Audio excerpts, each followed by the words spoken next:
Okay, I'll just leave it for another minute and then I'll make a start.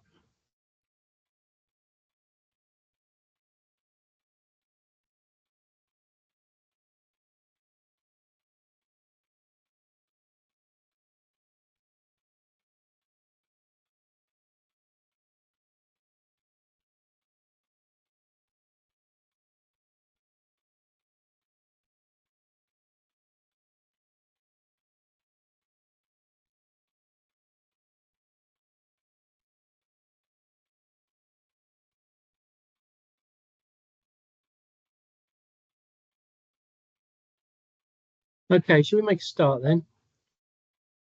Everyone is more or less here who's going to arrive by now. So thank you very much for this coming to this Connected Vehicles, the TTF Working Group Back to School webinar. We thought it'd be useful because there's so much going on to just catch up on things that are new over the summer, but also some new people who've joined the school, for want of a better joke. So without further ado, let's look at the agenda. So just to remind you of who the TTF are, we're set up to assist local authorities with using new technology like connected vehicles. Connected vehicles is one of many of the groups. We have a focus in our group on anything that moves, anything that can be connected. We're not just about connecting new cars, and our mantra is that we try and demonstrate things in the real rather than pontificate about them. The slides will be made available for anybody else. We'll have a Q&A at the end of most of the sessions, but use chat if you like. Please send questions to me and then we'll ask you to come along. And as usual, on Connected Vehicle Group, anyone who mentions the word ecosystem, you have a £1 fine for using that word. I know some of your slides have got it in. I'll let you off this first time. So looking at the agenda, we're going to have news and new members for the first 3/4 of an hour. Welcome to Christopher from Michelin, Wesley from ASIN, Dominic from INRIX. We've got updaters on things that have been going on, particularly the focus on data from vehicles, which seems to have got a second wind in terms of people interested in what data come done recently. And there's some question and answers, and then we'll have a short break to take us up to the hour. Our colleagues from Ordnance Survey will then talk about connecting vehicles with geospatial data and the importance of having some mapping background in which to connect. And then colleagues from WSP Hartley will talk about the connected services architecture progress. To wrap up the day, we have a presentation between Vsauce and Haas about some eCall and drone and Waze demonstrations that were done earlier this year. And then finally, Darren from DfT will give us an update on things that are happening within the DfT. So without much further ado, let's go straight in and I'll ask Christopher from Michelin to speak.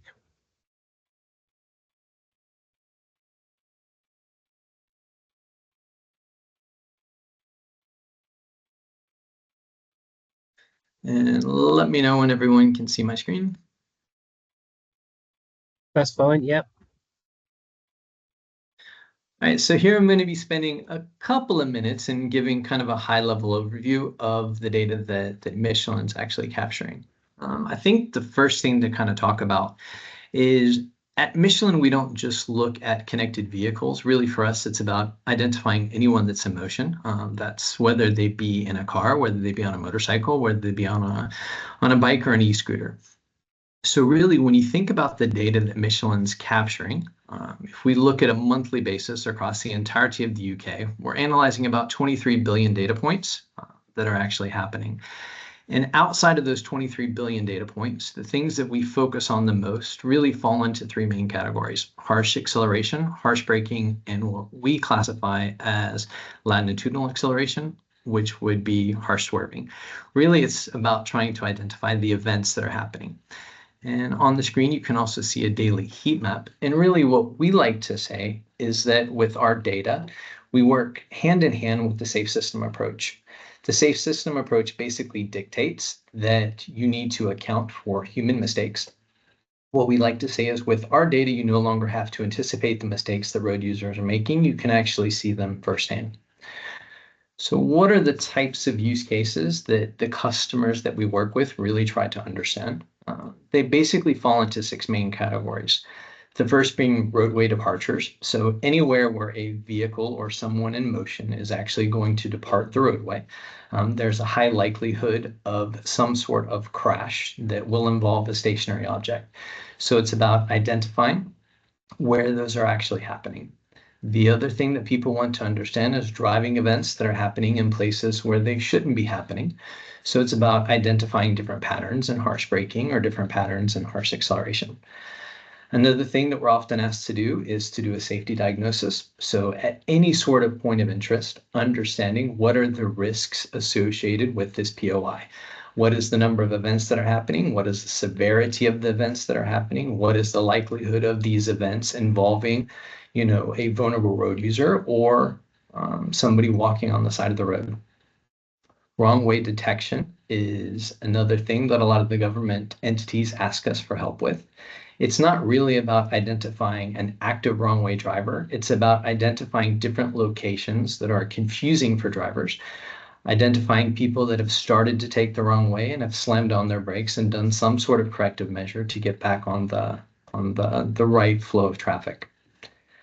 Before and after is something that everybody always asks for. Our government customers often have to validate the stuff that they're working on. So really what they like to do is look at the driving behaviors that were being observed at a location before they've done some sort of corrective measure, as well as the behaviors that are happening afterwards. And last is the VRU safety. So it's about identifying zones where there's a high probability of a conflict with a vehicle and a cyclist, a vehicle and a pedestrian, etc. So for today's show, I kind of wanted to show just a month of data in Surrey and then do kind of a deep dive on what that looks like when we start focusing on back to school. So if we focus on just the emergency events that are happening in Surrey, so here we're looking at the month of May of this year, and this is every emergency braking event and every harsh acceleration event that happened across the county. So in total, we're talking about 207,000 events. And if we look at the emergency braking events, these are those points where people are actively standing on their brake pedal to stop. It equates to 108,000 events that happen in the month of May. And if we look at the acceleration events, it's 98,000. So any questions on that? No. So oftentimes when we start talking with our customers, they go from a lot of data and then they really want to understand pretty quickly where are their hotspots. So for us, a hotspot is the propensity of having an event. So to do this, we normalize the data across the entirety of the UK, and we identify the absolute worst locations for a propensity of having an event down to the least severe. So this gives us the ability to do ranking across multiple zones. And I see I have my first question. So if somebody would like to ask it out loud. Let's just take questions at the end, can we, as we suggested, because otherwise we might run out of time. So let's take questions at the end. Okay. So with that, this is looking at all the severe locations, what we classify as areas of attention that exist inside of Surrey. We've broken this down into 5 different quantiles, and you can see how many zones exist in each one of those quantiles. So when we look across the entire Council of Surrey, there's 183 locations with a propensity of having an event. Now, if we take that and we put it in context with back to school, one of the absolute worst locations that exists in Surrey is just outside of a school zone. So here we can see the actual hotspot. We can see the individual events that are happening at the hotspot. And if we focus on the events that are happening during the school pickup and drop off, we can start to see those sort of interactions that vehicles are having with the pedestrian crossing. This is very important, especially when you start looking at the rate that these people are braking. So to put it in context, I highlighted 2 of those events that are happening, and these are the events that are happening at the north side of the intersection. These are vehicles that are actively standing on their brakes to avoid whatever it is that's in the pedestrian crossing. We know that this is happening during the pickup and drop-off time of the day. And the first vehicle is braking at 15 miles per hour per second, and the second vehicle is actively braking at 27 miles per hour per second. So it just kind of gives you a quick overview of the data that Michelin's capturing and then taking it into something very specific, like a school zone. So the one thing that I would like for everyone to leave this presentation with is pay a little bit closer attention to school zones. You know, we know that we have people actually trying to go to the school. We know that we have parents that are taking their children to school, and we know that there's a lot of events that are happening. So that kind of is a quick high-level overview. So now I'm free to take questions.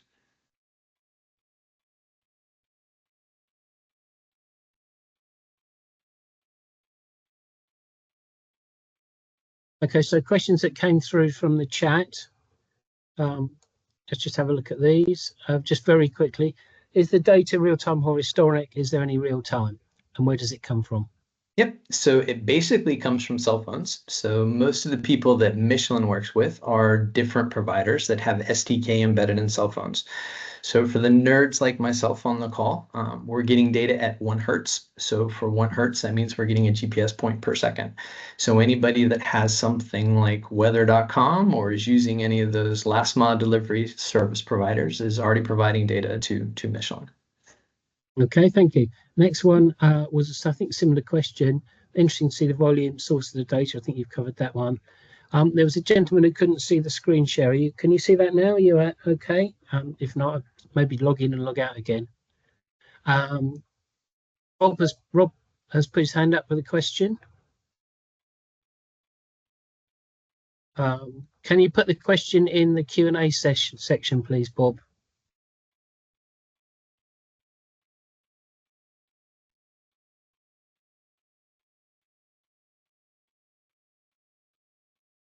Okay. So just some commentary from my point of view. Many of you.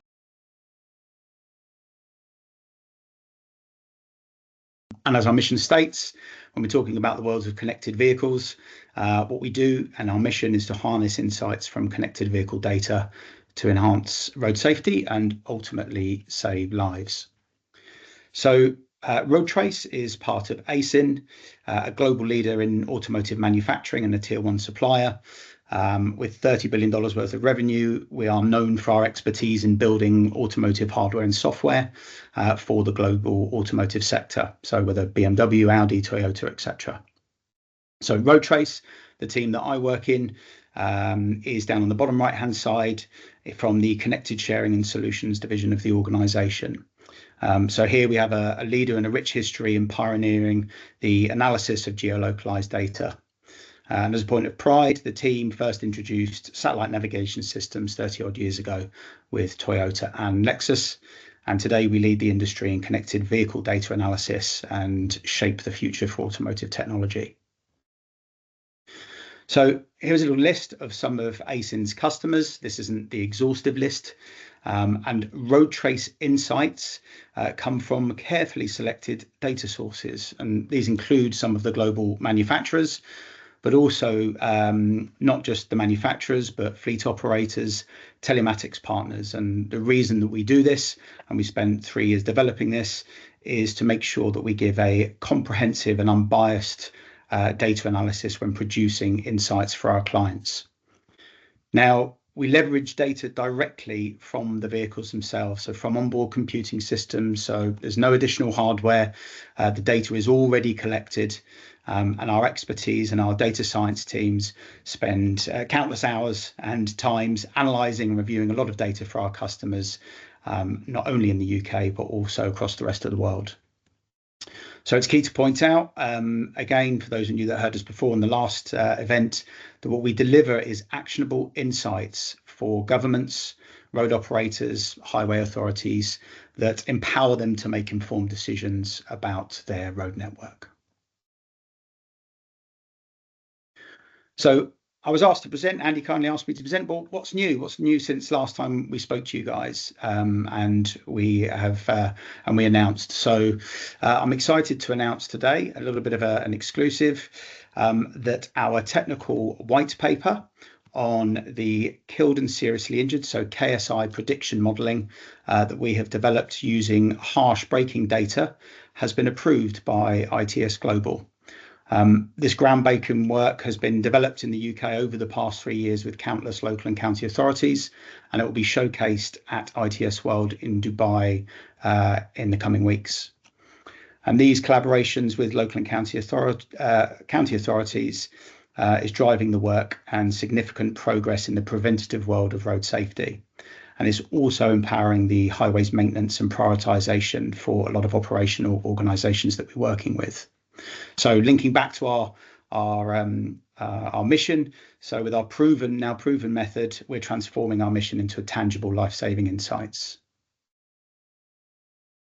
So just a little bit of history and a bit of independent global research. So it shows a strong correlation between harsh braking events and crashes. So these aren't our claims. This is the fundamental reasoning behind why we started this 3 years ago. So at ACEN, we've built on this global research and we focus on delivering the valuable insights to our customers. And as an automotive supplier, we transform these rich, actionable insights from the use of connected vehicle data. Now, while I don't have the time, bearing the time that we have, but also can't quite yet until post the ITS announcement, I can't go into the technical details, but I wanted to provide you with a bit of an overview here today.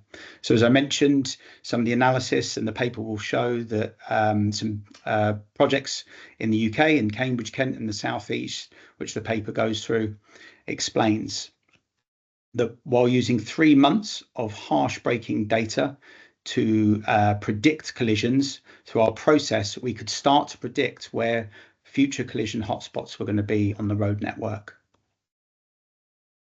Now, our findings were significant. So in some regions, up to 21% of the harsh braking clusters identified by us over just this short period actually resulted in collisions in the following 9 months. And this was confirmed by the government Stat 19. So imagine if customers, highways authorities and governments were proactively investigating these what we call areas of interest where collective harsh braking drivers and serious issues are happening, they could start to implement mitigating safety measures early.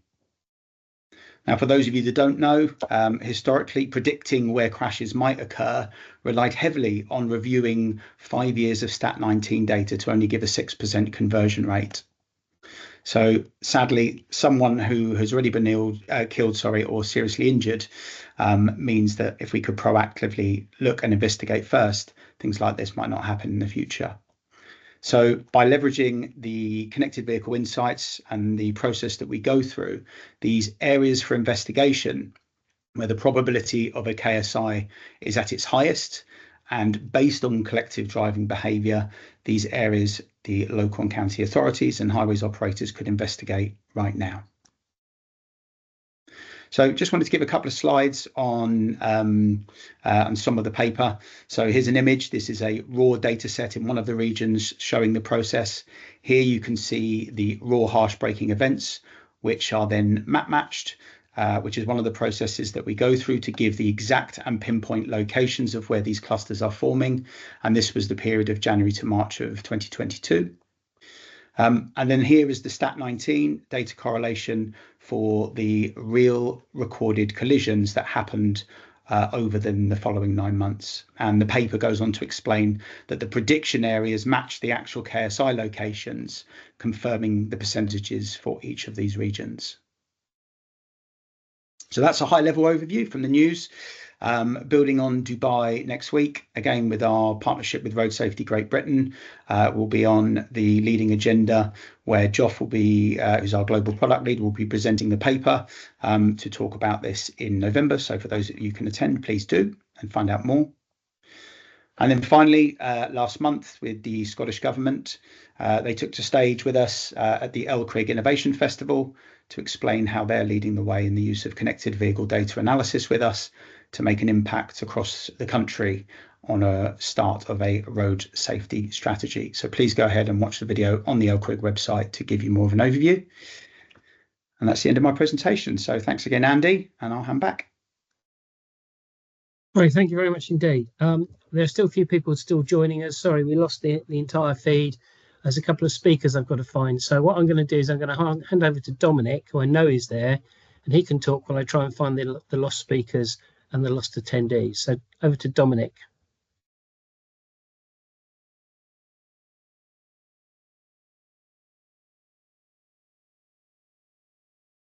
Thank you, Andy, for having me. Can you confirm that you can hear me?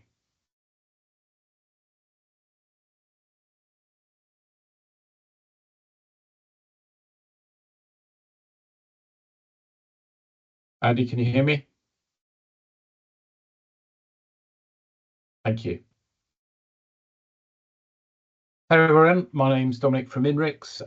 If you haven't heard of Inrix, Inrix is a premium provider of connected vehicle services and associated services. It's primarily a DaaS and a SaaS provider, so data as a service, software as a service company. And we started providing floating car data back in 2005, and we were one of the very first pioneers of providing this kind of data into the marketplace.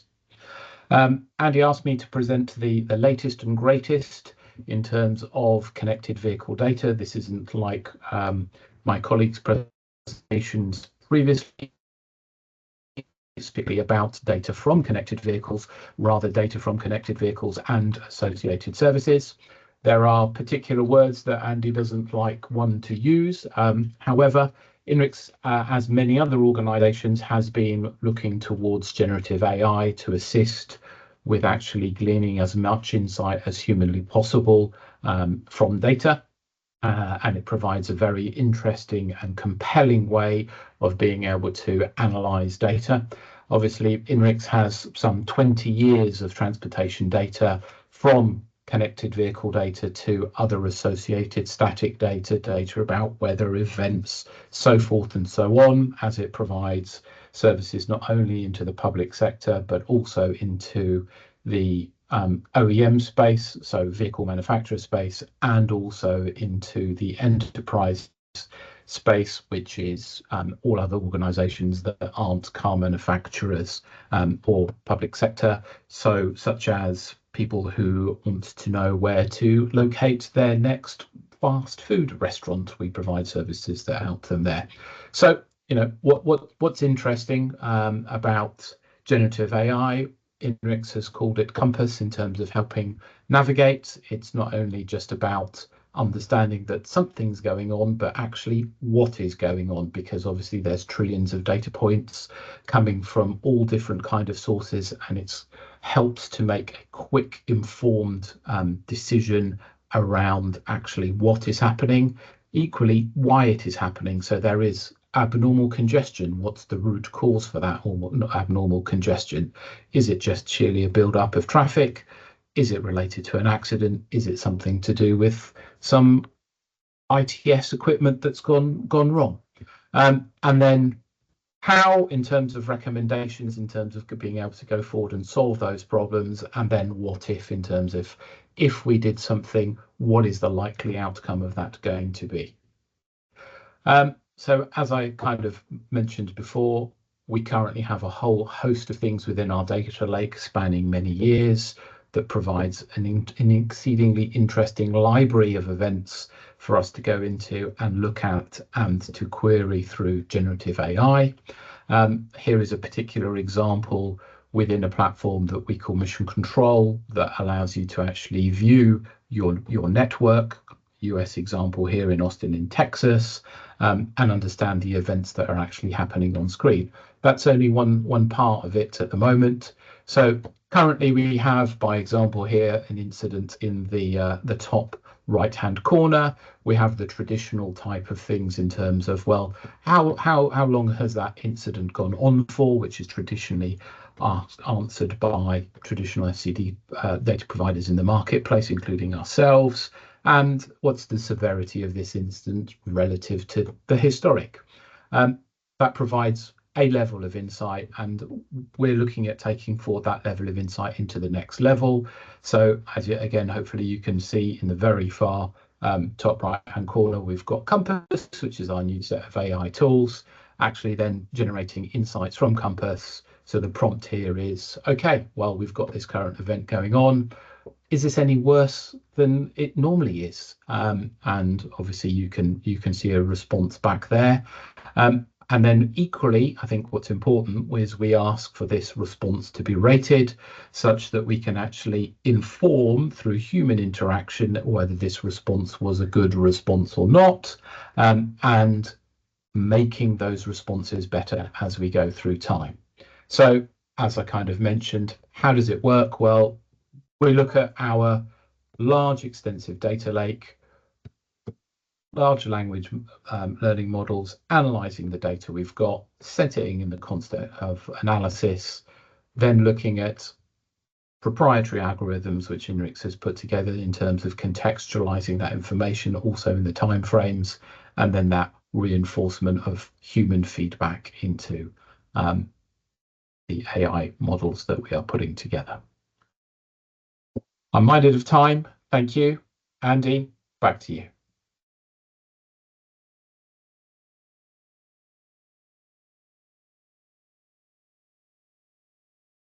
On mute, Andy. Thank you.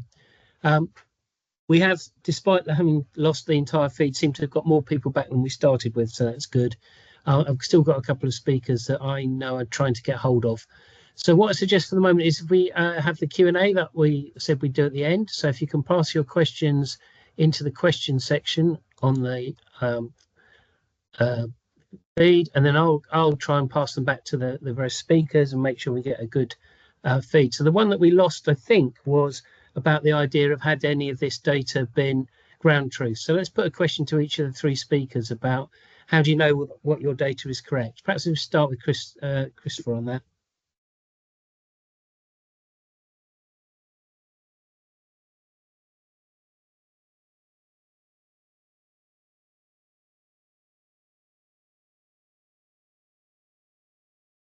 Did he come back?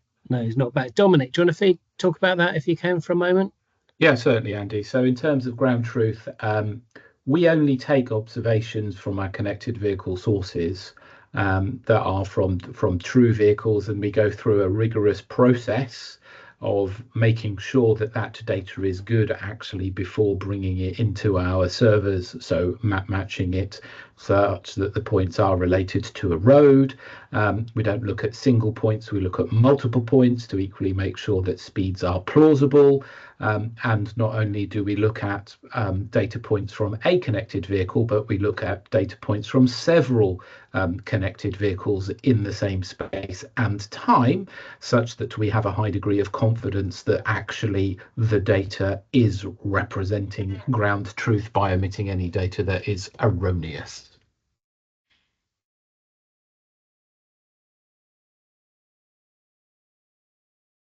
Okay, Wesley.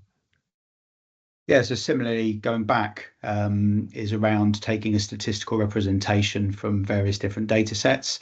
So looking at not only the automotive OEMs, but going through to be statistically representative from different providers. So telematics, fleets as part of that. So a lot of that representation is then taken on by the data science team. As Dominic said a minute ago, matched in various stringent ways in which the team have to process the data to make sure that we are giving something that is tangible and an actionable insight to the clients themselves. Okay, thank you very much. I'm just going back through all these various screens. Validation, talked about real-time volumes of data. One question I've got, it seems to me that we've been talking for many years on floating vehicle data. I think I first started with it in the last century, but now we have you three very big players coming on board. And has the kind of acceptance of floating vehicle data and its various forms from either directly in the car or a mobile phone, is that now at the point where you're still being asked same old questions, or is it moving forward? So maybe Wesley, if you want to start on that one, while I try and get a hold of Christopher. Yeah, that's all right. Depends who you talk to, Andy, is the ultimate, really.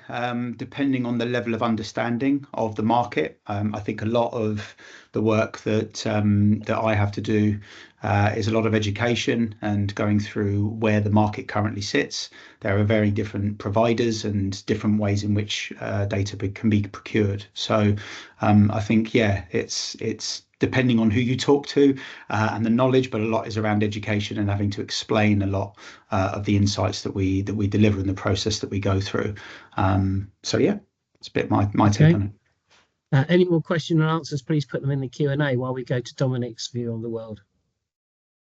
So excellent question, and exactly the same as kind of as Wesley mentioned.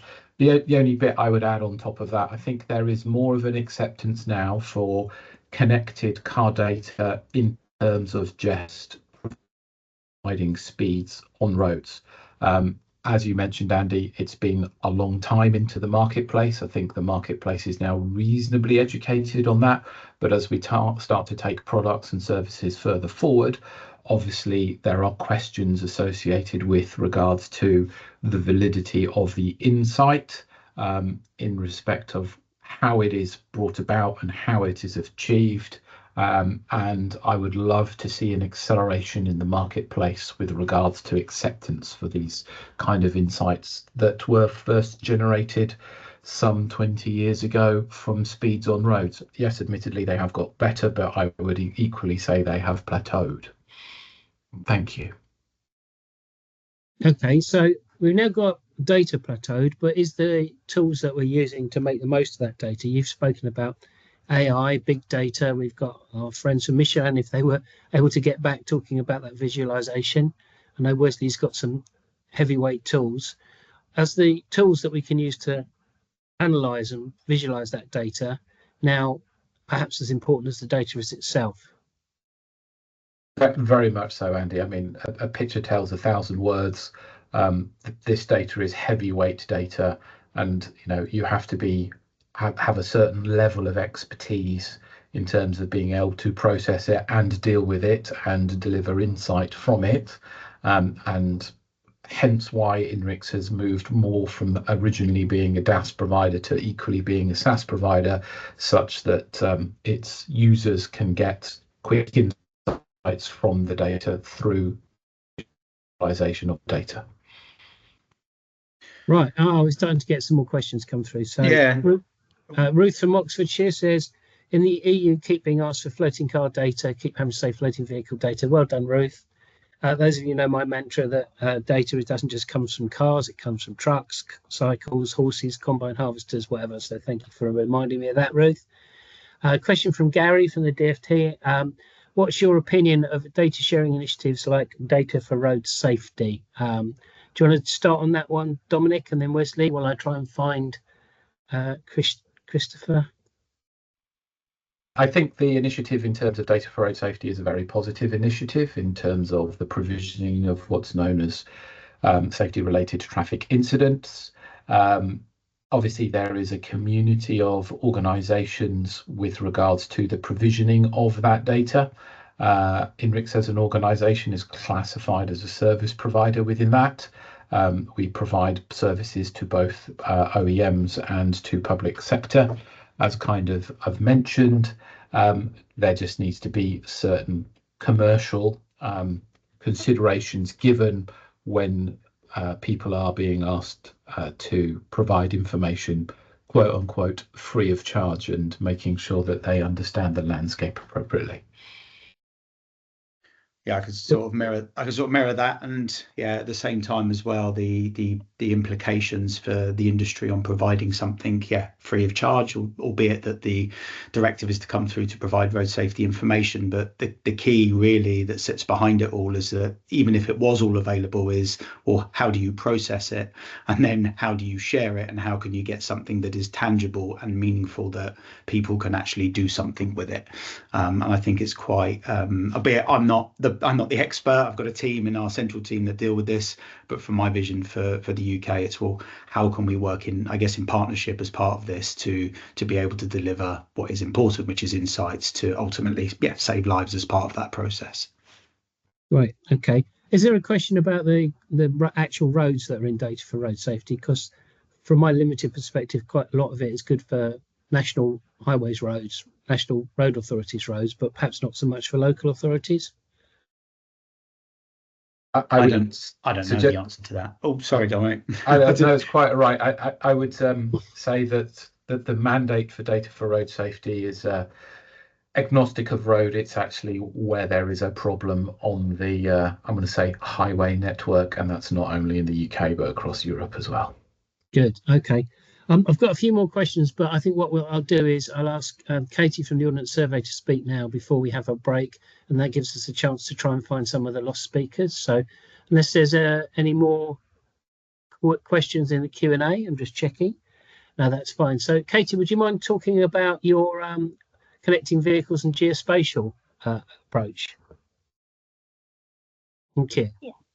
No problem. Give me 2 seconds. I was supposed to be joined by Dave, who's obviously one of the missing speakers, but I've just talked to him offline, and I'll just give it a go. Obviously, some of these slides are done by Dave, but I'll just go through them.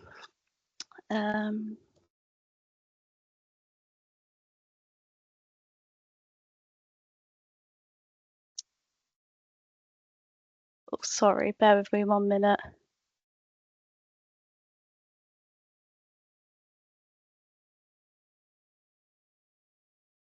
Okay.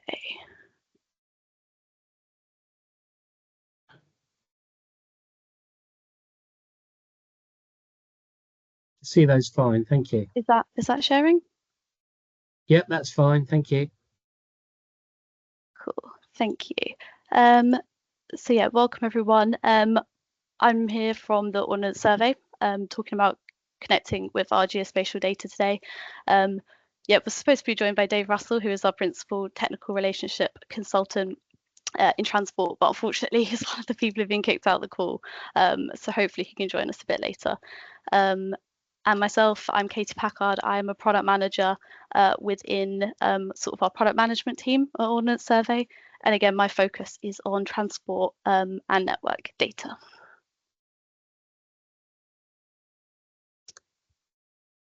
So firstly, I just wanted to give a bit of an overview of Ordnance Survey and what we do and who we are. So we are the National Mapping Authority for Great Britain. And within that, we obviously can create, maintain and publish consistent standard-based location data. So supporting government policy and enabling innovation. We obviously support public sector, so we have more than 6,000 public sector members that use our data via the Public Sector Geospatial Agreement, which is called the PSGA. And we also have an extensive partner channel as well. So we have more than 450 partners that provide value-added solutions to support the wider market.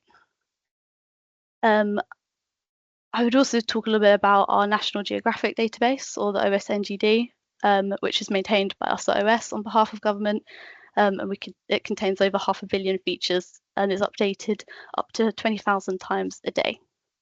So that's just a quick overview of OS and what we do.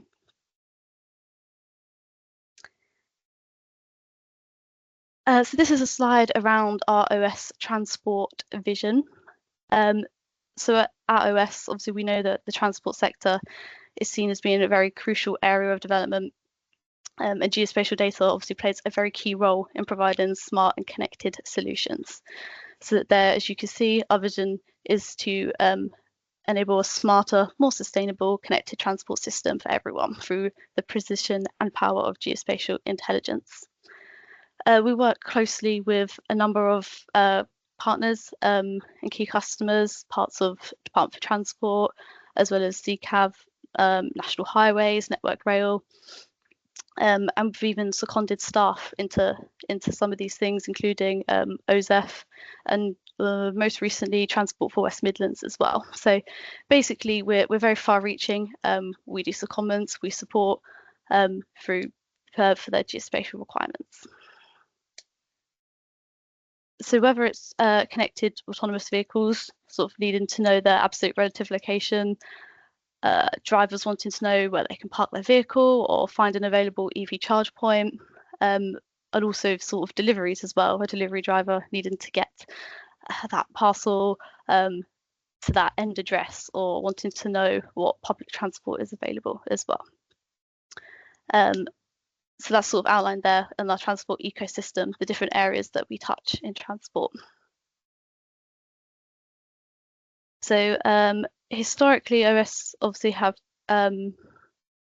concentrated more on our road transport data, but recently we have released a new product called the multimodal routing network, which I will talk a bit more about on the next slide. So here we just want to spotlight today about this product, which is the OS multimodal routing network. This is a relatively new product. We actually only launched it earlier on this year, back in March. And what it is essentially is that single network data set that is dedicated for that multimodal routing. So providing that multimodal connectivity to allow you to do routing and analysis across different modes of transport, essentially. As I just said, obviously, previously we've focused more on that road data in our products, such as the master map highways network. But this is the first time we're kind of bringing in the different networks into that single product, so the rail and the road, and bringing it all together. We also know that some customers have highlighted sort of the challenges in getting to use our existing sort of routing products, the time it sort of takes to set up with a routing network. So we also wanted to tackle some of those issues and provide something that was sort of more straightforward, more ready to use out of the box. And that's what we did here with the multimodal routing network. So some of the key features of OS MRM, as mentioned, it is that single data set with full connectivity between different modes of transport. So that is our road network, but along with the rail network, footpaths and ferry networks as well, with ambition to sort of add more into future as we develop. Additionally, we bring in sort of the road routing information, all the information that you need for safe routing. So yeah, on the road, that's the road routing stuff, sort of restrictions, one ways, no entries, maximum heights and weights, all that sort of detailed information that on a survey hold, as well as speed information as well. So we also bring in average speed for vehicles, as well as maximum speed limits for vehicles. So again, bringing all of that together in the one data set has tried to reduce some of the pains of sort of joining multiple tables of data and having it all there within the one product. And in order to sort of enable the connectivity of the multimodal, we've also included what we call modal change points. So we've included key transport sites and connectivity between those sort of sites and the networks. So where we know that there's an access point sort of on the road network to a transport site, such as a train station, we've sort of created a logical connection there to enable that connectivity between sort of the access points to sites such as train stations, bus stations and car parks. So that's really sort of enabling the multimodal aspect. So going from driving from a road to join up to a train station to then join that rail network. And finally, I think what is a really key feature of the MRN is that we've designed it and built it in OpenStreetMap schema. So this is quite fundamentally different, I guess, to what we've traditionally done on a survey. Moved away from, I guess, our traditional geospatial formats and designed this as something a bit different, which is the OpenStreetMap schema. We've done this basically to address what I mentioned earlier about some of those pain points in having something that's more ready to use and more plug and play. So OpenStreetMap is a world recognized format and it's widely supported in a range of routing software, including open source software as well. So we're moving towards that more plug and play and allowing our customers to be able to sort of use that MRN data set sort of straight out the box and import it into applications and get up and running with a multimodal network. And then there's also the ability to integrate third-party data sets alongside the OS MRN as well, to really enhance that true multimodal routing.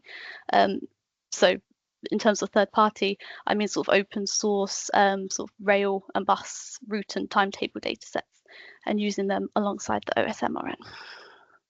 So I'll show that a little bit in the next few slides that Dave had put together. So these are just some screenshots to show sort of the journey of using MRN in action. So here this shows our OS Data Hub, where you can download the product as a premium product, and you can download this the data package from here. Then we've got a couple of screenshots to show about those third-party data sets that I mentioned. So on the Gov website, the BODS bus open data, and you can download that, and also showing about the rail data that's available as well from the rail delivery group. So when using these, the example that Dave put together was using in an open source software open trip planner, and essentially showing how easy it is to use to put that MRN dataset into that folder along with the other datasets all within one file, one folder, and run it from there. And just a quick screenshot to show that sort of outcome here in Open Trip Planner, where he has done a multimodal route using walking and then using the open bus datasets to show the bus routes and bus timetables there for a journey.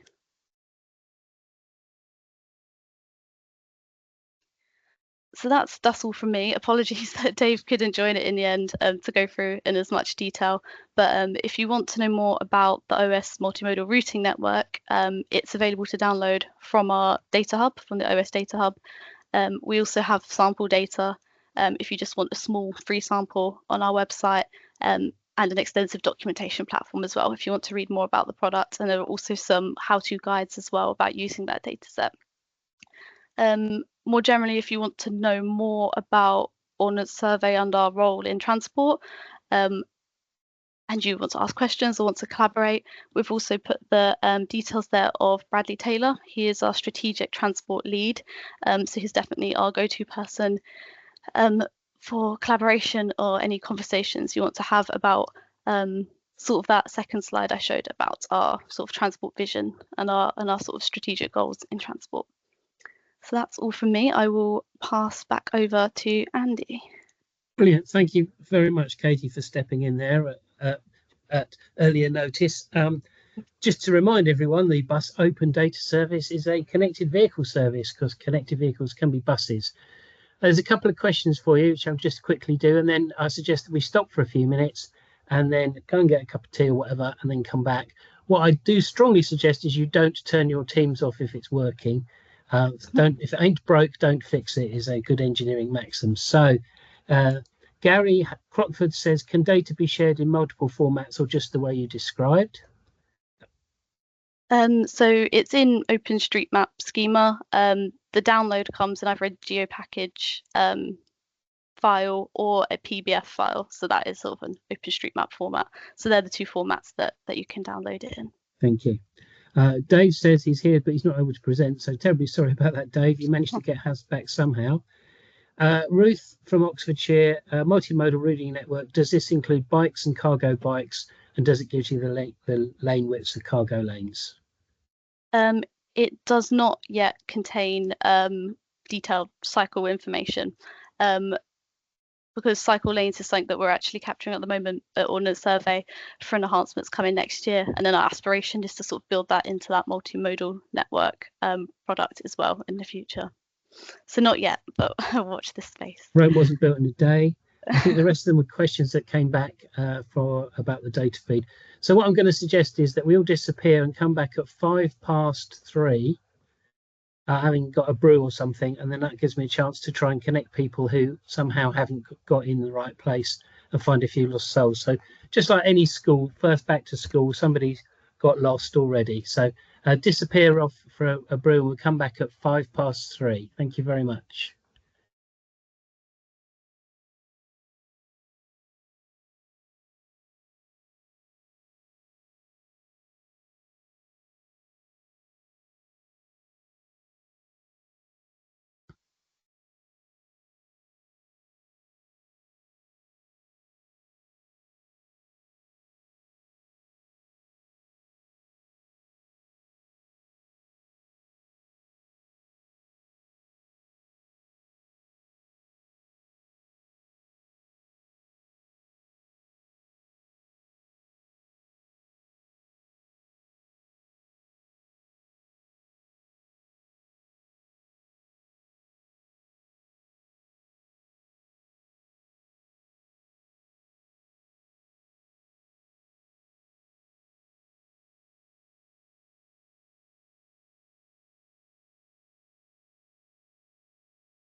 Now,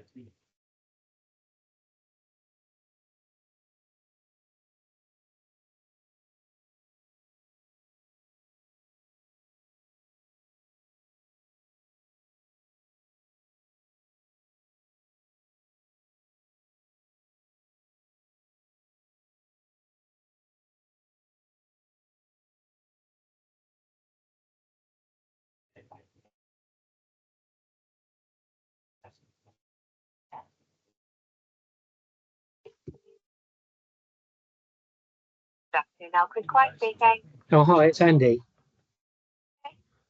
Don't know what happened there. No idea. Actually, no idea because I was on the phone. Looked at my screen and literally everything Everything's gone. Okay. So we are where we are. So I've got everybody back apart from Andy, you're off Christopher. mute, so you're aware. Okay, sorry. We can hear you.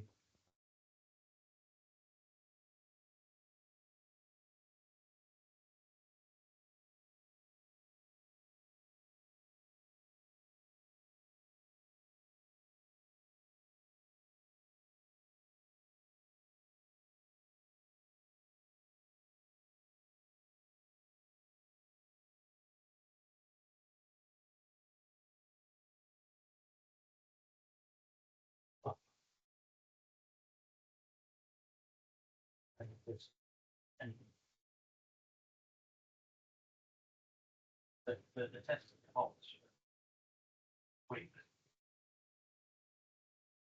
there's two things current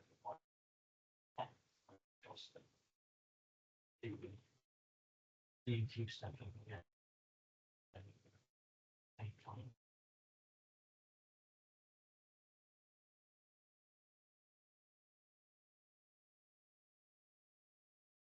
Yeah.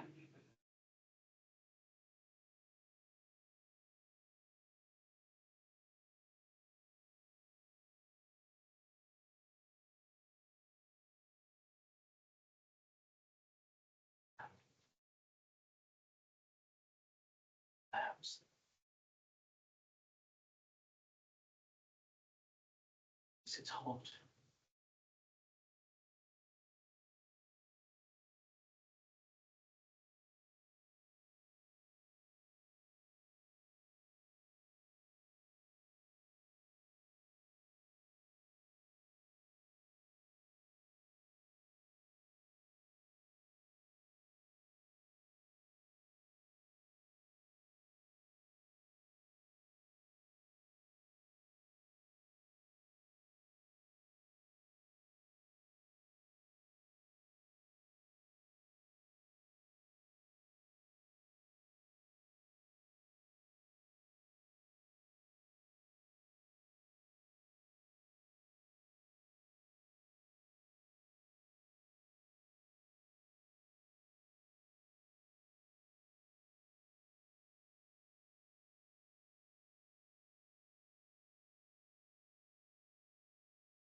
not what I was expecting.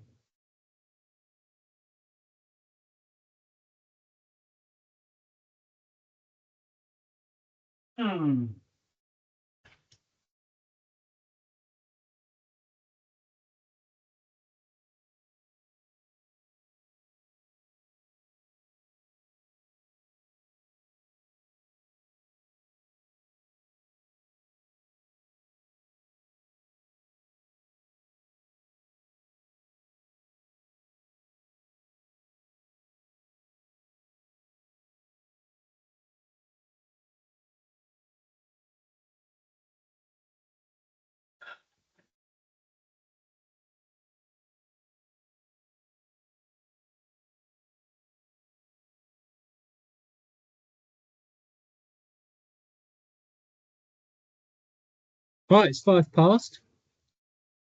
Give a few seconds to. We've still got probably much everyone, but a few people have joined. So crikey, it's all worked. So sorry about that. We don't know what happened there. The whole thing just seemed to disappear and then come back. So here's going back to the agenda. We've done connected vehicles at geospatial. So thank you to our colleagues from Ordnance Survey for that.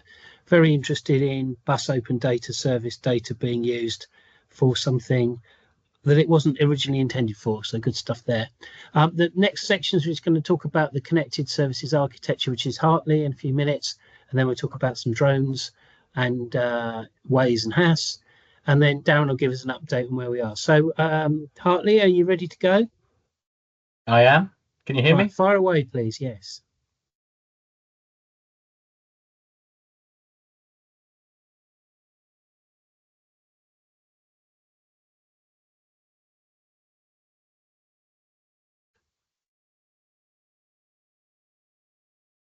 We can see your slides. Oh, that's interesting. I can't. Okay. Different when you're presenting. So this is a quick update on where we are on UK connected services architecture work, which WSP are doing for the Department of Transport.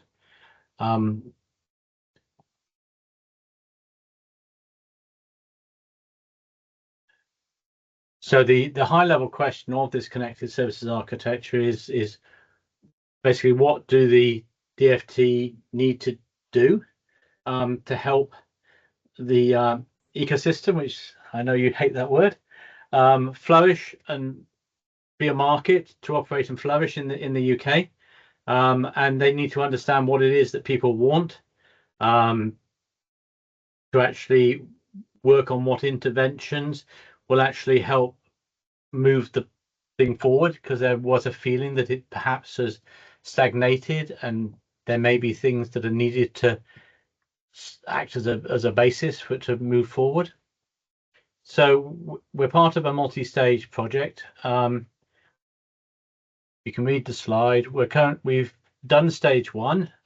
We did promise at various events that we would publish the results of that, which has got held up due to changes of government and things, and whether it is following policy. But we've been in the background moving on to stage 2, which is to take what we found out in stage 1 and develop that into a business case in terms of what areas can we actually do something in and how can we move this forward to help industry. So at stage 1, this is the high level results, the 4 things we worked out that needed doing, which was there is no governance model as to how a connected services architecture could work, and there are issues about data set. Well, there are questions around how data can be shared, what the provenance of that data and things is, which has been mentioned by other speakers already today. There's the whole issue of cybersecurity, particularly seeing as you're connecting into vehicles.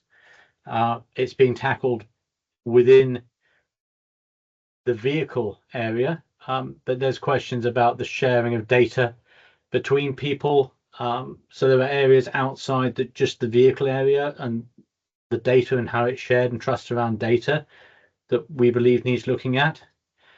The whole thing is going to have to be standards based if it's going to be interoperable. The mention by our colleague there from the OS about adopting open data standards and things is all about how do we make this easily shareable? How do we make sure it's available in common formats to make it easier for people to use it rather than having to be outright geeks in order to make use of the data? And the area which we've been focusing on in stage 3, because it's a thing that's come in again and again, is what do we actually need in terms of off-air coverage between vehicles and the data networks to make this work, taking into account legacy systems, future needs from data connectivity, which are likely to be greater for newer services. At the moment, we have it's a two-way thing. It's about cooperative vehicles. So what we've done is we've concentrated in the next stage, which we're in the middle of doing at the moment, at what do we actually know about coverage. So at the moment, we've actually looked to see what do we actually know about coverage. There's lots of feelings from people that coverage is not great across the UK if you're using cellular radio, that it's patchy, and that patchiness varies depending on if urban or rural environments. But just what do we actually know? So we've done a study which has taken a range of different data sources, including the MNO's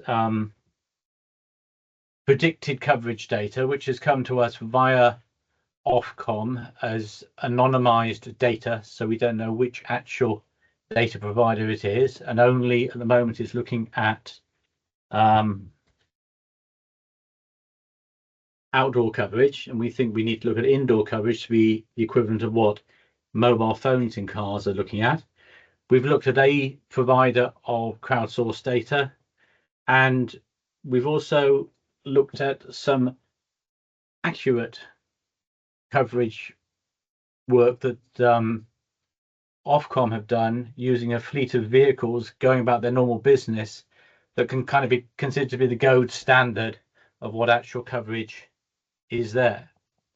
So looking at that, what publicly available coverage data is of sufficient quality to actually use it for planning future connected vehicle services. Now, these are initial findings. They haven't been reviewed. We're undergoing workshops with different parties. We've had a government one. We're planning to have further workshops with a wider range of stakeholders. So just in terms of the headline, looking at all the roads we surveyed across 4 different areas and using crowdsourced data as the best overall coverage we're getting, and it's in vehicles, so it's representative of what you're receiving. 50% of all roads don't have a signal from every single MNO. Of all those roads, somewhere between 15 and 20% have no coverage at all from any cellular provider. And that is across all roads. Once you go rural, that gets worse. The only area that we saw good coverage consistently was in urban Manchester. The only coverage predictions that are available on a national basis is the MNO predictions, and in comparison against both other data sources suggest they're optimistic. The crowdsourced data provider we provided, who included doing some interpolation to extend beyond actual readings from vehicles, showed quite a good correlation with the accurate measured data from Ofcom, and we think there's scope in using crowdsourced data further, albeit the devices aren't calibrated. We think work could be done to work out, because it is a big data source, to cope with that. And at the moment we're doing that. We're talking to the crowdsourced data providers, and we're talking to Ofcom about working out better what that correlation between crowdsourced data and what is the real signal is. So we've held a workshop. That workshop was with government participants. It presented those results in more detail. There's general agreement that coverage is key, if we're going to actually recognise the full benefits of connected services. They agree that we actually don't know what it is we need for these services. We don't know what good coverage looks like. I mean, Andy has mentioned on a number of occasions the difference between time of day and various other things. What is necessary? The problem is not unique to cars, certainly. It's not unique to vehicles. It stretches across all transport modes, and it also is then extended into things like rural connectivity. It's a cross government issue, and there's a strong opportunity for departments to work together to develop a common vision, which is what's most likely to changes to how cellular radio is provided and the obligations on MNOs in the UK to provide signals on other than a commercially viable basis, which is basically what drives them at the moment. There are things we need to do in the short term, and there are things we need to do in the long term, and we've got to make sure that in looking at the perfect long term, we don't stop small fixes that could be done quicker. Things like how do roaming agreements work and things. And we actually need to demonstrate to the decision makers that this demand for connectivity stretches across a very wide sector, and it's something that's worth investing state money in. That's it. Okay, brilliant timing. Thanks very much, Hartley. There's a couple of questions that have come in. Let's just deal with those. So Ruth has made a comment about upload rates being as important as download and quality of service, which I think Jonathan has covered, that it's two-way and includes various types of data connection. Just one point I make in all my discussions about mobile coverage, being a connected vehicle chair of the TTF Connected group, is it's not just about connected vehicles, it's also about being able to order a pizza. It's also about being able to connect if you're a business, if you're a farmer, if you're in a rural area, or if you're like me and you live next to the M25 and you can't get a decent mobile phone signal on a Friday afternoon. So that would be my point. Is there any more points about the CSA work, or shall we move swiftly on? Don't think so. So you'll keep us updated with your next findings as we go, and you're more than welcome to come back and keep us updated. Thanks very much to Gary and the WSP team. So next we're going to talk about not data from vehicles, but messaging into them. And so we've got a sort of a segue here of Alan Gentle from Vsauce, and he's going to talk about some work that was done in the rain at the Elkrigg Innovation Festival earlier this year, and then Gareth from Hass is going to talk about how that data was used. So Alan, if you want to start off, that'd be great. Yep, thanks Andy. Let's just switch over. Can you just confirm you can see the slides? Maybe not, 1 second. Not yet. How about there you now? go, that's fine. Yeah, thank you. Lovely. Okay, right, well thanks Andy, and hi everybody on the call. Thanks for your time this afternoon. My name is Alan Gentle, part of the crew of Vsauce, the eCall guys. So I'm just going to give you a quick just a presentation about what we did a couple of months ago at the Elkrigg Innovation Festival. We've been mucking around with eCall data and maximising the benefit of it for a while, but the great question is, so what? You know, so we can get the data out of the vehicles. What can we do with it to aid the response? So one particular thing which we were looking at was the use of drones and the technical doability of actually dispatching drones once an eCall has gone off. So just a quick heads up on eCall for any of you at the back who are asleep at the last presentations we've done on this. It's a mandatory safety feature in all new cars and vans that have been brought onto the market since 2018. So since 2018 in the UK, we've had 250,000 calls generated by eCall, emergency calls, connected to the UK emergency services. So 250,000 have gone through. And those calls are obviously growing as we're selling our old bangers and buying our new BMW electric cars. There's obviously a replacement of non-eCall vehicles with eCall fitted vehicles, and around about 2 million new cars and vans are coming onto the fleet into 2024. So estimates are between about 10 and 11 million of the vehicles on the road at the moment are fitted with eCall. And if you think about the National Highways network in particular, that proportion will be much, much higher, of course. People tend to drive their new vehicles in fleets around the motorways and so on. Now, the key thing about an eCall is there's two ways it can go off. Either you drive into something fast, you decelerate, airbag goes off or whatever, i.e. a collision is detected by the vehicle, or you wonder what that SOS button is at the top and you press it and it goes off and suddenly you've activated the eCall. So when that happens, it opens a emergency call through to the 999 operator, exactly the same as if you called your mobile phone. It has a SIM in there, which is inactive until the eCall activates. It's got a microphone and a speaker, and it will call 999 for you. Now, the key thing here is, just go back to Hartley's point, is that because it's an emergency call, it will fall back onto any available mobile network. So even if you're O2, if there is no O2 coverage, it will fall back onto any other available network using 2G coverage. So the two things here that are important are the automatic activation versus the manual. Now, on automatic activation, when your car has decided it's had an accident, that's pretty much nailed on. If you've got it going off, you've got an incident and you've likely got an immobile vehicle. And about 1 out of every 6 calls that are connected through to the emergency services are automatic. And based on April 24 figures, that's 40 automatic activations a day, so about once every 40 minutes. And the key thing is that when that eCall goes off, it opens up the voice channel and you have a nice conversation with your operator whilst you're dazed and confused. In the meantime, your vehicle has sent an SMS message that contains its last 3 GPS positions, the vehicle identity, the VIN number of passengers based on seatbelt activations, fuel types, and other critical information. And that's what we're really interested in looking at, is about the value of what we can do with that data.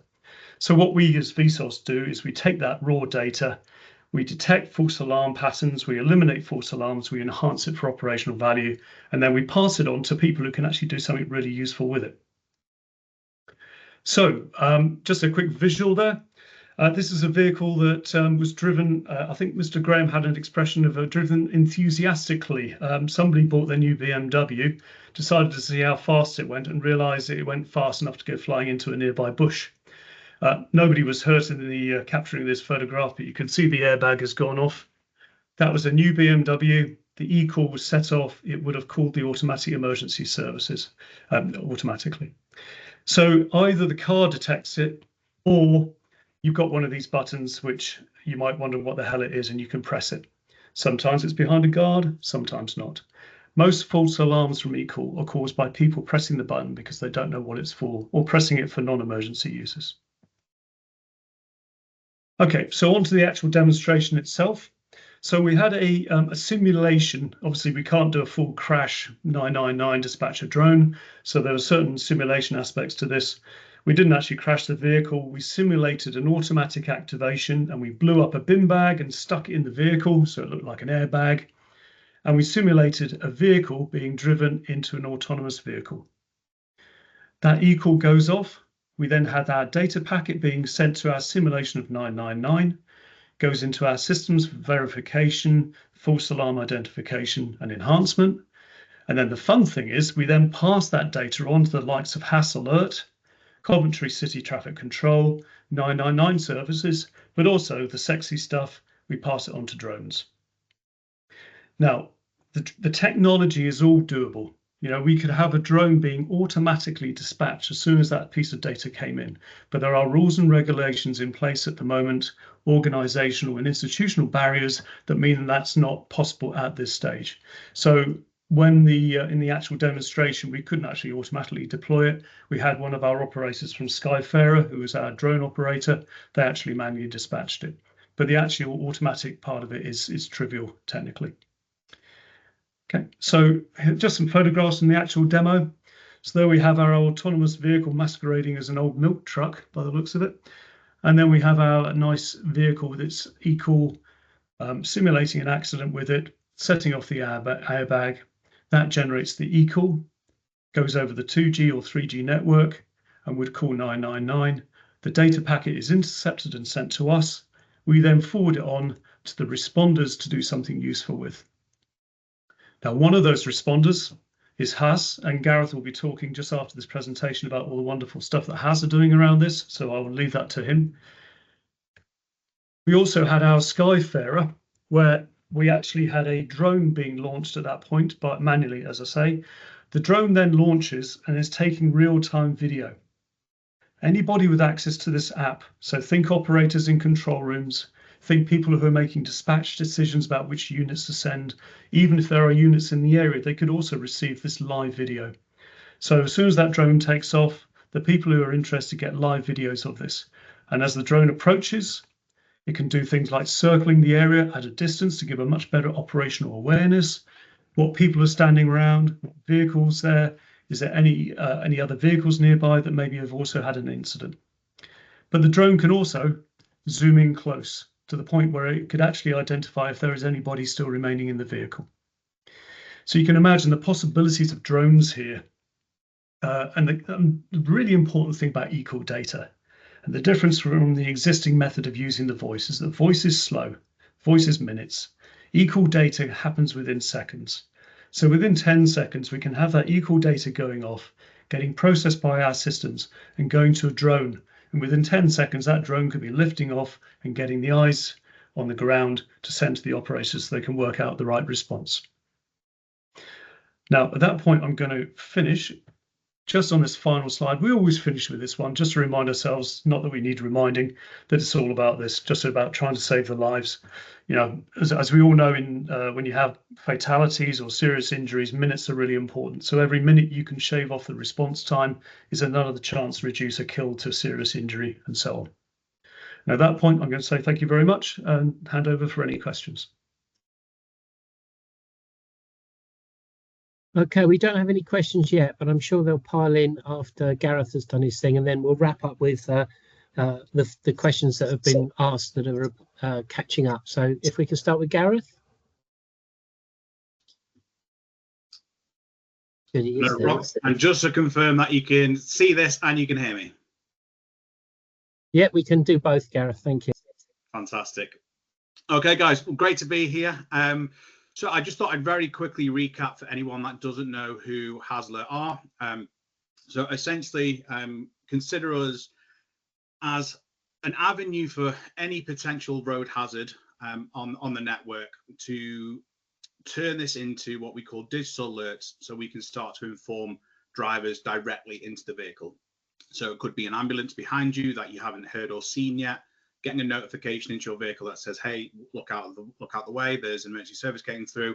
Or just like we've used that example there of a situation where there's been a collision on the roadway and there's a potentially stranded or disabled vehicle. So I thought I'd just start with that just to explain sort of our role in the LCRIG event.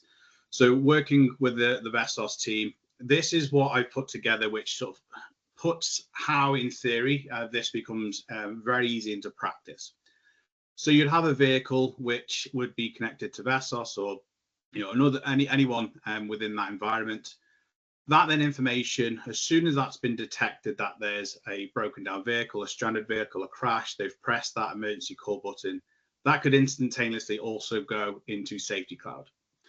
From there, what that allows us to do is to get information directly into navigation apps such as Waze and Apple Maps instantly, but then also directly into vehicles, such as Stellantis vehicles, who are now a global strategic partner with. But we're also not only looking at going into passenger vehicles, but how this can go into freight vehicles. I'm sure there's many people on this call that can understand the terrifying situation that if you've broken down or you've had an incident on the roadway, yes, it's very, very worrying when there's cars coming towards you, but when you've also got heavy freight vehicles as well, that's also a challenge. So how can we put preemptive messages into there? What this also allows us to do is then from our Safety Cloud, we can also pass this information onto other areas, such as variable message signs at the side of the road, or even starting to look at the connectivity with other types of infrastructure. So you've broken down, you've called eCall, you know straight away that this is getting published into vehicles, but then also has the potential to connect straight away to the infrastructure at the side of the road. And then this is applicable, and as I'll go through, this could only be anything from a fire truck to a work zone to a school zone. Anything that is that potential hazard, that's where we fit.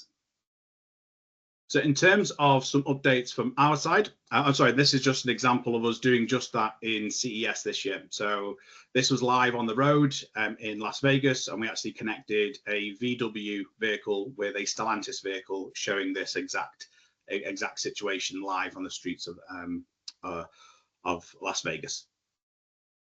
So in terms of some updates, we've been working very closely with the emergency service times in preparation for the emergency services show. So on that call, we were with Dan Quinn, who was a guest speaker. So on that call, we officially announced the partnership that we're looking to drive with Surrey Fire and Rescue to equipping their fleets. And as we all know, we've just alluded to the great work that we did with Vessos and Coventry City Council at Elcrick. For us, this is a key season for us in terms of the events. So we'll be at the Professional Recovery Show and the Emergency Service Show next week, and not only showcasing what we are doing in these sectors for these fantastic personnel that are working at the side of the road or on the road every single day, but also showcasing our growing partnership network in the UK, which I'll go on to shortly. And then moving on into next month, also we'll be present at Highways UK. So in the UK, we're making some great progress working with some like-minded companies that really have safety of their workers at the forefront of their minds. So these are just a snapshot of some of the logos that we're now engaged with and starting a few pilots with, and also above pilot status as well. So looking at how we can actually connect their assets to keep their workers even safer at the side of the road.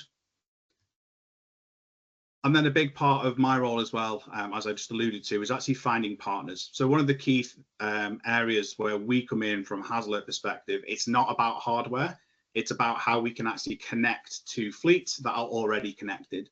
So this is just a snapshot along the bottom here of some of the logos that we're operating and working with in the UK. So the premise here, if there is a fire service, ambulance service, a fleet vehicle, recovery specialist, whoever it might be, if they're already connected, we're halfway there, and they can start to look at how we can produce digital alerts for their crew, and also for the safety of their crew, but also the efficiency of their operations as well. So we've got some ambitious goals. So each one of these represents ambulance, fire, police, and the rescue and recovery world. And these figures just represent where we aim to be by the end of this year, or a push end of Q1 next year. So the ambition is to have over 750 ambulances connected, and these numbers just represent the UK. Over in the likes of Ireland, Netherlands, and in other countries, we are also having this level of activation and connectivity across Europe as well.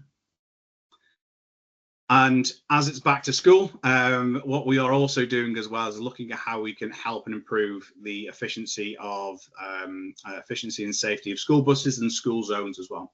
So we do a lot of work in the United States around school buses and particularly school zones. So at certain times of the day, if you're new into an area, you know that you're entering a school zone.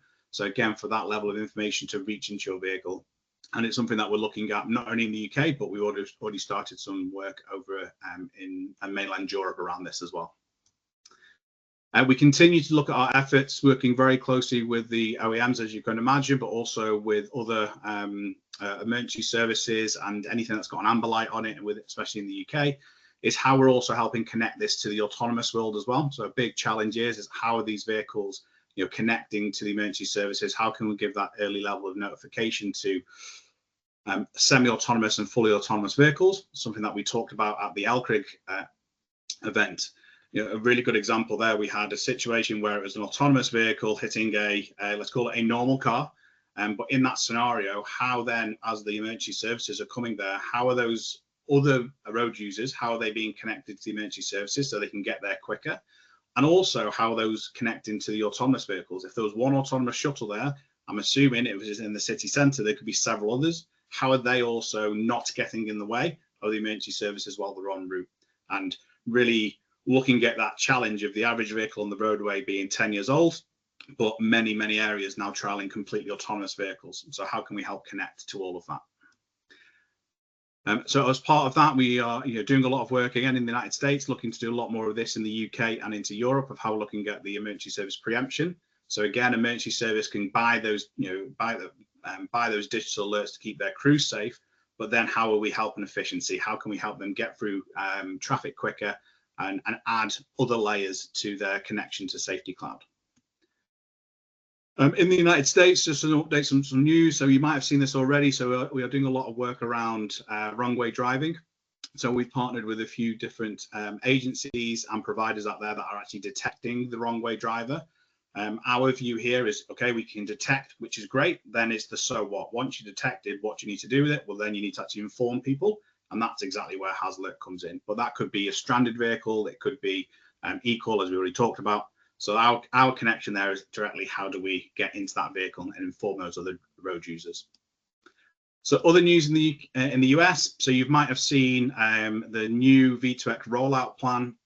Just a slight history of this. I'll do this in 10 seconds rather than half an hour, which I could do. So essentially, historically in the US, the whole V2X rollout plan was all based on DSRC. Essentially, over 30 years, several $1 billion spent. There ended up being one vehicle, so one OEM and one brand of one OEM being live with DSRC implementation. We became part of that conversation, really championing how we're already connecting with emergency services, how we were connecting with blue lights. And in a short space of time, we ended up being the largest, arguably, V2X deployment in North America and Europe, by actually working at the ground, working with the rescue authority, working with the breakdown operators, and now we have connectivity. Probably estimate, say, over 25 million drivers in the US are now getting V2X information via Safety Cloud through navigations and directly into Stellantis vehicles. Very quickly update on into Europe. So we've championed some partners. An example of one of these is a company called Treviation in Germany. So now their arrow boards come with digital alerting as standard. So if they're going to a temporary work zone, there's an emergency work that needs to be done, that arrow board goes up and automatically starts to tell drivers, hey, there's some temporary work zones, be careful here. And then also looking at other data sources. So we are now connected with every ambulance in the Netherlands, and we're also starting to ingest some of the NAPCOR and DataX data. Challenges that we are seeing there is the validity of that data. So one of our key goals is not only how can we connect, but how can we also then share that data back to local authorities to really improve that NAPCOR, the DataX2 data, which is being fed across Europe. And then also finding other partners like TowSoft, who are very big in the French market. And that's just another example of the partner growth that we're having as well. And I shall stop there. Thank you very much, Gareth. A couple of things. You might like to explain who Stellantis are, because not everyone is a car aficionado. The second is we should both thank Sunil from Coventry for letting us crash his car. Absolutely. And muck around with airbags. He was very, very helpful, as is always the way in Coventry. The third thing, I think it shows that if you plug two different systems together, I'm going to find myself a pound for using the ecosystem word here, in that we were able to send just a very small bit of data, but make the sum of the parts much bigger. There's some questions. Sorry, I'm going to let you talk about Stellantis. Sorry. Yes, yes. Anyone that's not aware, so Stellantis have crept up to be one of the largest global car manufacturers in the world, but you ask 10 people, I reckon only one of them might know. So brands of Stellantis include the likes of Jeep, Peugeot, Citroen, Alfa Romeo, DS, Dodge, Vauxhalls, and Maseratis, if you're lucky enough to have one. A Maserati. Well, there you go. Thank you very much, Gareth. I'm going to go through various questions that came up, and then we'll pass on to Darren. So looking at the questions, I think some of them are about satellite comms and so on. Gary's kindly answered already, so let's not go on that. There is an interesting question about whether full coverage is necessary before you can begin connected services, or is there a phased approach where we start where coverage is strong? I think that one's been answered. We need to work towards full coverage. I would argue that if we wait for full coverage on every road in the UK, then none of the stuff that we've been talking about today would ever happen. And somebody said about the perfection be the enemy of good. I think that's something we'll need to bear in mind. But there's no doubt that it could be much better, and no doubt that if we are going to go down the cellular route, it needs to be. There was another question about rates of feed, and then I think there was a question earlier on that came from Chris Kettel, which I don't know if you're able to answer, Katie. It's about how does the use of the OpenStreetMap schema fit in with the copyleft open data license? I don't know if you're able to talk about that one for us, Katie. She's still there? Okay, we'll try and pick that one up offline. Some thoughts. What do we see? What have we seen so far? We've seen that data from vehicles has potentially benefits. We've seen that coverage is everything. I was pleased to see that Manchester is an oasis of coverage. Topical joke for you there. Pleased to see so much going on in terms of the architecture for how all this happens, so that we don't just do it in a slightly cowboy fashion. And I'm very pleased to see that we're thinking about how we use the map data. So bus open data service, bit of a Cinderella connected vehicle data service, but if you plug it in with other things and get journey planning, isn't that a good thing? So those are my thoughts from so far. I'm just trying to see if there's any more questions that's come through. At which point I'm just going to check that Darren is still here and hasn't run away. Yes, he is. So Darren, do you want to give us your update from DfT? Yeah, thank you, Andy. Can you hear me, first thing? Yes, I can, yeah. Fantastic, thank you. Yeah, sorry, I've been kind of hanging on for grim death, but as you would expect of a webinar organised about connectivity, the connectivity has not been brilliant for me. I hope it's been better for others. So I've been kind of dipping in and out of what's been going on, and it's been really interesting to hear what's been said. And Andy's asked me to do a quick update from DfT and given me 10 minutes, which I'm going to struggle to fill actually without resorting to some Tim Vine jokes, as I sometimes do. And the reason for that is because we really are in a position of not being able to say a lot about many things at the moment, because as many of you will have picked up, the government is in the middle of a spending review at the moment, leading into some fairly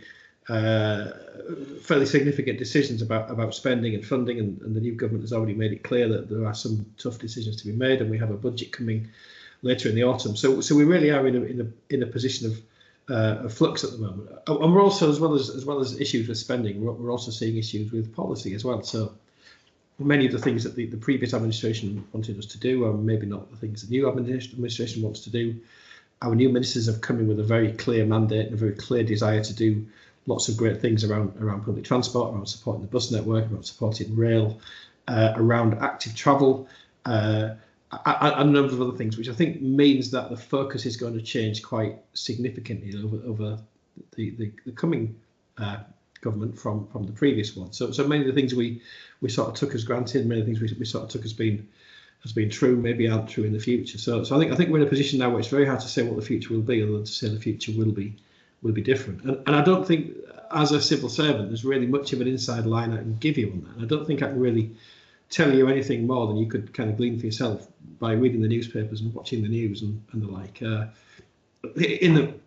We have a feel of the way that the world is going. We have a feel that things such as data will be increasingly important to the new government. I think the presentations we've heard today and the potential of application of data, the potential of application of connectivity and new data services, new ways of using data to deliver better services for transport users are increasingly going to be key, I think. And I think we will see that's certainly not going anywhere, and it's probably going to grow in importance as we move forward. And I think it's important, and a few people have done this already, it's important that we talk about increasingly about transport users, and certainly towards the end of the previous government, we did start to focus quite heavily on the needs of the motorist, and there were reasons for doing that, and there was an argument to be made about just how much we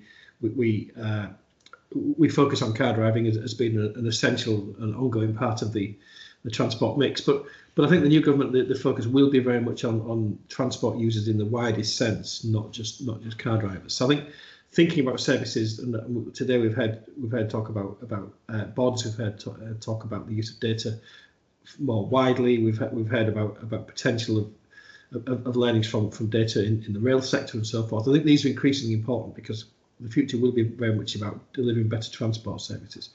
And I think that sets us some challenges. That sets some challenges about how we do that, about what that looks like, about how we deliver services for a wider range of users, around how we deliver services using data that move us away from the traditional things we could do, which is kind of tuning the network, reducing congestion, making the network run more efficiently, to thinking about how we open up the network for the widest possible access by users, and how we deal with access for the network with people with disabilities, by people from additional social economic groups, from people living in rural areas, etc. There are a number of new challenges.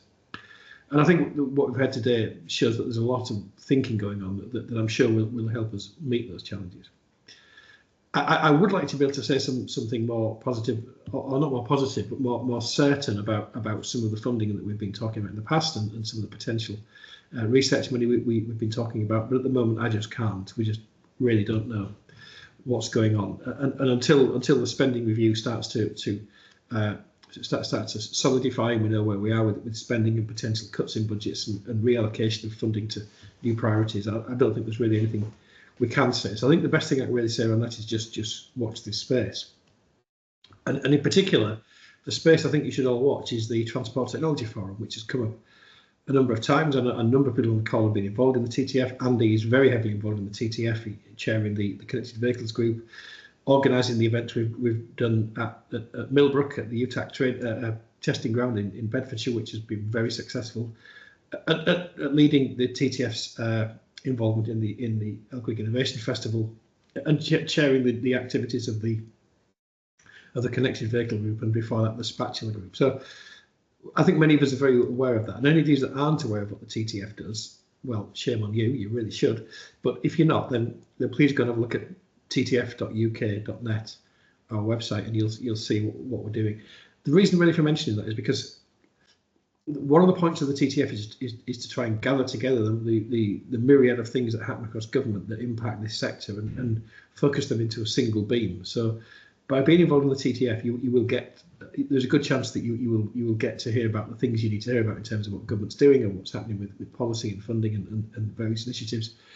You'll get to hear about that as early as anybody else will. So TTF is as good a place as any to be involved, to find out what's going on, and find out as plans start to solidify what the future will look like. So please get involved in the TTF. We have an event coming up on the 12th of November in Birmingham. We have our autumn update, which is a one-day session. I would definitely ask as many of you as possible to come along to that. Again, that will be a great opportunity, because by November, I'm sure we will be in a much clearer, we'll be in a position of much more clarity around what the future looks like. So that event will be a great day to come and listen to people from government, not just me, but others. It'll be a great opportunity to speak to us, and for us all to just think about what the next few years is going to look like, and how it'll be different from the past. So certainly think about that. Think about the next day that Andy organises, which may well be another day at UTAC. It may well be something else, but keep involved in that. Keep involved in, and come to the conference, which will be in April. Venue and date still to be announced, but that will be in April next year. And keep being involved in webinars like this, which is a great opportunity for us to speak to you all and listen to people and hear what's going on. So I think that's really all I can say at the moment, and I wish I could say more, but I can't, and I wish I knew more, but sadly I don't. So I'd just like to thank all the speakers, and thank Andy for organising this, and thank you all for being here, and still being here after the minor technical glitch that Andy managed so impressively earlier in the event, which really doesn't seem to have weakened the content or weakened the quality of this webinar at all. So I think that's it from me, Andy. Well done. Well, thank you very much. So a few things. Chris from Michelin said his entire IT stack disappeared while he was gone. So it doesn't look like it was just me pressing the wrong button. And thank you very much to the team at Elkwig for sorting everything out. We only lost a couple of speakers somewhere along the line. So thank you for your patience there. We did actually do a dry run this morning. It all worked fine, as it always does, and everyone connected well. And then, of course, something popped up. Hartley just put his hand up. Oh. Hartley, did you want to say something, or are you just... No, I was not trying to raise my hand. I was trying to put a thumbs up for saying, yes, we tested it. Yes, indeed. Okay, fine. Thank you. Right. So if you have any questions for Michelin, please send them through. I'll share my email address right now. And also, if you didn't have a chance to write the TTS website down, if you have questions for Michelin, please send them through, and I'll ping them through. Indeed, for any of the speakers today. So thanks again, as Darren said, for speakers. Thanks to Elcrig for sorting out the back office. Not many thanks to Microsoft.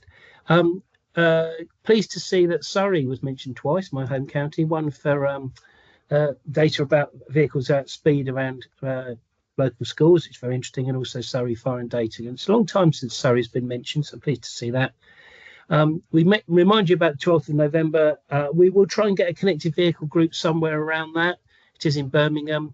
I believe that might involve some form of curry or something like that. And also just thank you very much for your patience in losing the service a bit earlier on. There's some great content. What I think we've got to do now is pull all this together. There's data from vehicles, there's services into vehicles, there's connectivity, there's a framework for it all and some maps underlying. So unless there's anybody who's got any more burning questions, I'm going to give you 10 minutes of your life back, and I'm going to have a lie down after disappearing the world. So, Tim Chilton has just asked a question: to what degree does the mobile coverage stats from earlier affect reliability? If 15 to 20% of half of all roads have no mobile coverage, how does that affect the likelihood if I crash in a low heavy could it be reported? What mitigations are there? Well, I can talk about eCall as Alan will, in that eCall will search out any connectivity they can find, but I'll pass that on to Hartley maybe to answer that one. So I have to say that we were looking at 4G coverage for connected vehicles, not for voice coverage, which is better than 4G coverage. So your 2G coverage is generally better than your 4G coverage, which is what you want for eCall, I believe, Andy. No, eCall will work on 2G. That's what I say. 2G coverage is better than 4G, yeah, therefore sorry. the coverage is better than I've said. Yeah. Okay. Andrew Radford had a question, which is how does the drone operator get to the site? I'm not sure if that's on the line of how does the man who drove the snowplow get to work. But the point there was that in the future, as Ruth has answered, there will be autonomous flying and corridors for drones. We just haven't got that yet. So I think that's all the questions that's come through. So I'll give you 9 minutes of your lives back. So thanks again. Thank you for all the messages supporting me when it all went down. Thank you very much indeed. So we'll let you know when the arrangements are around the 11th or 12th of November. Thanks very much again. And thanks again to speakers. Thanks very much. Cheers.